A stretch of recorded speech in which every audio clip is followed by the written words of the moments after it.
berapa sekarang? Pak, aku kangen. Nah, kalau suatu hari Papa sudah tidak ada, jangan pernah berhenti melangkah ya. Lihat bintang sama dia masih ada. Langkah ini mungkin terlihat ringan, tapi setiap meter terasa berat. Bukan karena jarak, tapi karena pikiran. Apa aku masih bisa kuliah sampai selesai? Kadang aku iri lihat teman-teman yang bisa naik motor bagus. Tapi aku tahu, bukan kendaraan yang mengantarkan masa depan, melainkan ketekunan. Selama kakiku masih kuat melangkah, aku nggak boleh berhenti.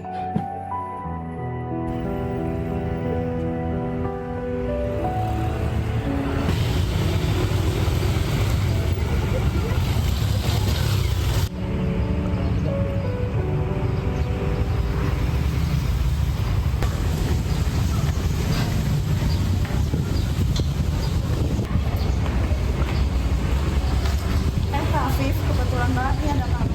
Ini ada surat dari Pak Pendik. Nanti kalau kamu selesai kelas langsung ke Pak Pendik ya. Ini penting.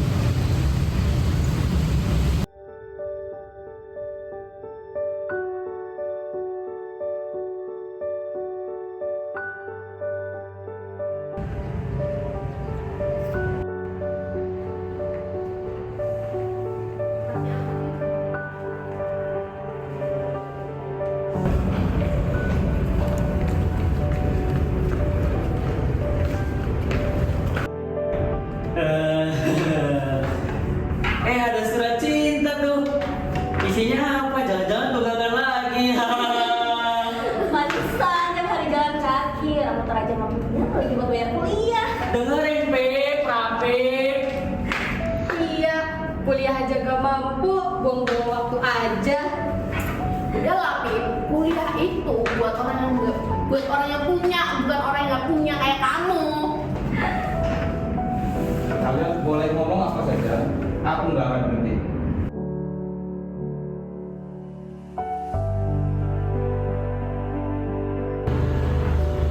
Pak, Pak, jangan mati dulu, Pak. Aku butuh kamu, Pak.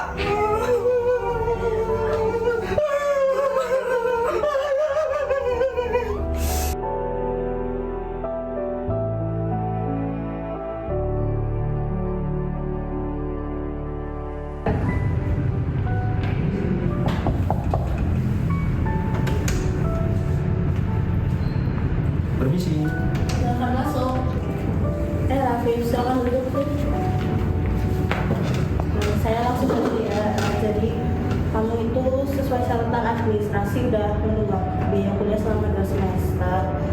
Kalau begini terus kamu bisa terancam pemberhentian kuliah sementara atau paling parah itu drop out. Kamu tahu sendiri kan, kampus punya peraturan kalau tidak ada pembayaran kamu tidak bisa mengikuti semester depan. Jadi apa rencanamu? Iya, Bu. Saya akan coba. Saya nggak akan pernah berhenti. Oke, ini rincian pembayaran kamu tahun ini ya.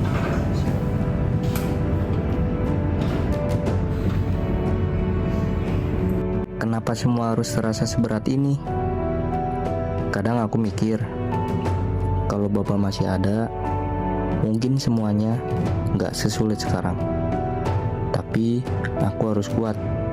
Aku nggak boleh kelihatan rapuh di depan ibu dan Pai.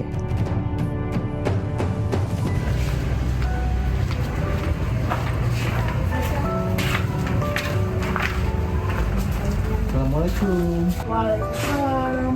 Udah pulang, Nak? Iya.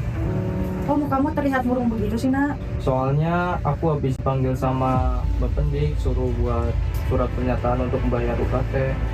Maaf ya, Nak, gara-gara ibu jadi kesusahan kamu. Seharusnya ibu ikut bekerja, tapi ibu udah berusaha untuk jualan ke sana kemari, Nak. Tapi dagangan ibu masih sepi. Iya, Bu, nggak apa-apa. Nah, ibu nggak mau kamu terlihat capek dan terbebani oleh semua ini, Nak. Bu, kalau aku harus nyerah sekarang, semua usahaku bakal sia-sia. Pasti bapak bangga di sana nak. Kamu gak usah khawatir. Aku gimana kok? Aku anak bapak kak. Kakak nggak sendirian. Tolonglah, jangan nggak egois kayak gitu. Aku bisa kok kerja. Temen aku orang tuanya di buka warung. Dia lagi nyari orang untuk jagain. Aku bisa kok kak. Jangan ngerasa sendirian gitu lah.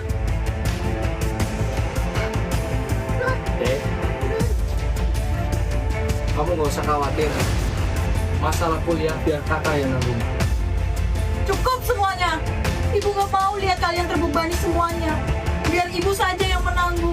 Kalian semua gak usah khawatir. Hai, maaf ya.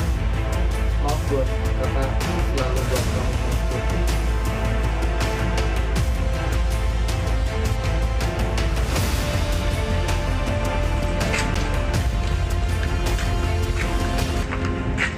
Bos, sehat? Wes sehat. Bib, pagi-pagi gini udah kesini aja jadi mau bantuin beneran nih. Iya dong. Soalnya kan gue butuh banget kerja nih buat biaya kuliah. Waduh, kebetulan saya juga lagi butuh pegawai nih. Tapi saya sangat suka banget sama semangatmu. Cocok. Anggap aja ini bengkel seperti rumah. Boleh. Ayo. Ini mau dikerjain? Boleh. Ayo, sok. Aku bantuin bang.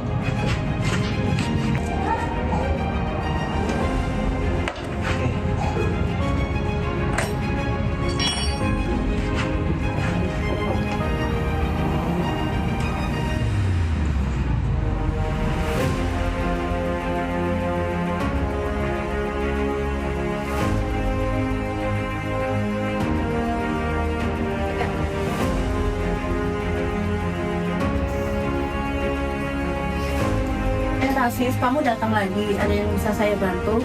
Saya mau membayar uang kuliah tunggal, Ibu. Ini Bu, uang kuliah tunggal saya. Memang gak gampang, tapi akhirnya terkumpul juga kok. Rasis, Pak Ibu, Rasis, kamu hebat loh. Jarang ada mahasiswa yang berjuang sana sini. kalau saya menyerah Bu, semua kerja keras Bapak, semua doa Ibu, semua semangat hati saya bakal sia-sia. Saya nggak mau itu betul. Selamat ya, Rasis. Mengenai kali ini status kuliah kamu aktif. Untuk bangga punya mahasiswa yang nggak dapat kuliah. Bapak, Ibu, Pai, akhirnya aku bisa bayar kuliah ini. Ini bukan akhir. Ini baru langkah awal menuju mimpi yang dulu hampir padam.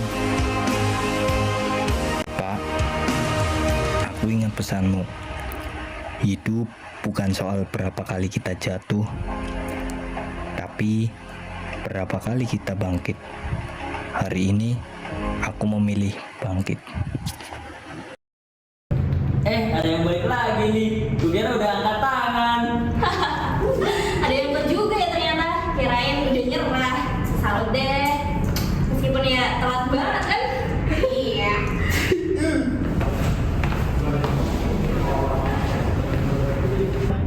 Nah, jadi teman-teman, di sini kita nggak hanya belajar soal materi kuliah, tapi kita juga belajar soal hidup. Kalau kita jatuh ya kita bangkit, kalau kita kalah ya kita harus terus berjuang. Dan ini merupakan pilihan kita, apakah kita memilih untuk bangkit atau tidak. Baik Ibu, terima kasih.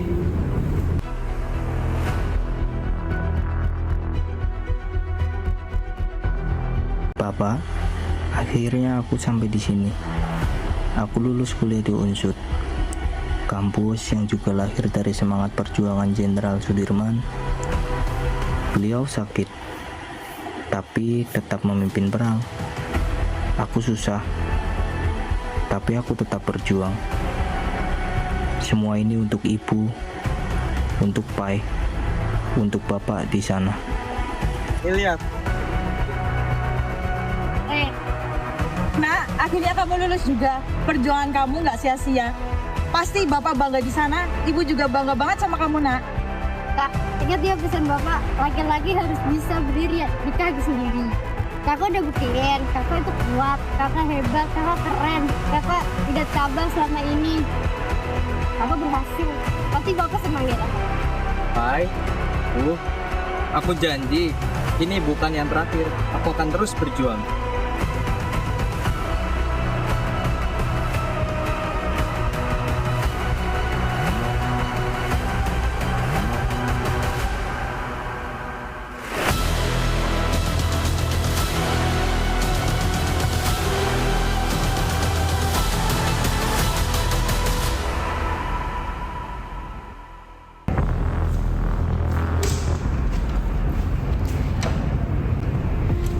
pagi anak-anak.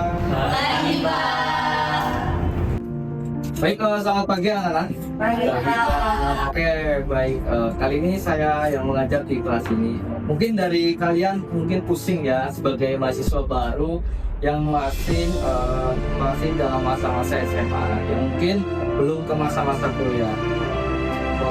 Mulai dari itu saya ingin memberi gambaran tentang bagaimana kehidupan saya dalam menggapai cita-cita, terutama untuk kalian bisa mewujudkan cita-cita kalian agar bisa termotivasi untuk kehidupan yang akan mendatang.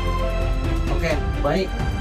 Akan saya ceritakan mulai dari pertama saya masuk ke kuliah ini tahun 2025. Itu adalah waktu di mana saya sangat disepelekan. Saya tidak mempunyai uang, saya tidak mempunyai motivasi dari orang-orang. Kemudian saya istilahnya hampir menyerah. Tapi saya teringat waktu itu Jenderal Sudirman pernah berkata bahwasannya kita itu tidak boleh menyerah. Kita sebagai pahlawan muda di Indonesia, kita tidak boleh apa-apa harus mengeluh, apa-apa harus terpaku pada kata menyerah. Kita nggak boleh menyerah sejengkal pun, itu tidak boleh.